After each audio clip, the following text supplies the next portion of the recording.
ఊరికేనే వ్యూస్ కోసం అబద్ధాలు చెప్తావా అని చెప్పేసి నాకు ఒక కామెంట్ వచ్చిందనమాట. మ్యాటర్ ఏమంటే నేను నావి కమ్మలు దారిపోయాయని చెప్పేసి గిల్ట్ కమ్మలులేండి అవి వాటి గురించి వీడియో పెట్టాననమాట. నా ఫేవరెట్ అని చెప్పేసి. అవి నిజంగానే కనిపించలేదు. చాలా బాధపడుతూనే ఉన్న ఆ రోజు నుండి. మొత్తానికైతే ఈ రోజు అవి ఎక్కడున్నాయో కనిపించిపోయాయి. ఇక్కడైతే చెప్తాను చూసేసేయండి. మీ దగ్గర అబద్ధం చెప్పి నేనేం చేసుకుంటాను చెప్పండి. బీభత్సమైన గొడవ జరిగింది. వెనకాల మా వారే వీడియో షూట్ చేస్తున్నారు.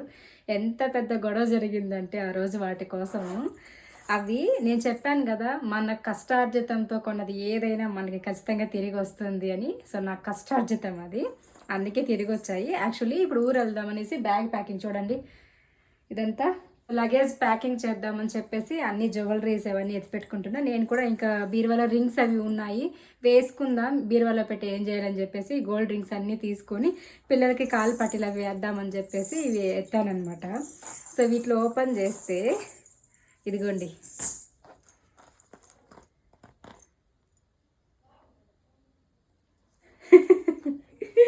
ఇందులో మా వారు ఇందులో వేసి పెట్టారు.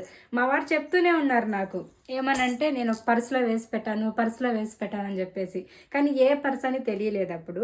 ఇప్పుడు కూడా నేను పిల్లలకి కాలి పట్టీలు వేద్దామని ఆ పర్స్ తీసుకోకపోతే ఇవి బయటపడేవి కాదండి, వాటిలోనే లోపల వేసి పెట్టారనమాట. మొత్తానికైతే ఏదేమైనా దొరికేశాయి. బట్ అనవసరంగా ఆ రోజు తిట్టేసి నేను ఫుల్ టెన్షన్ పడిపోయి ఏడ్చేశాను. నాకు చాలా ఇష్టమైన కమ్మలు ఇవి, రామ్ పరివారు. ఇంత క్వాలిటీతో ఇలాంటివి అయితే ఇప్పుడు దొరకవండి. నాకు గోల్డ్ లేకపోయినా వీటిని నేను వేసుకొని అట్లా కవర్ చేసేదాన్ని, అందుకే అంత బాధపడ్డాను. మొత్తానికి దొరికేసాయండి నాకు.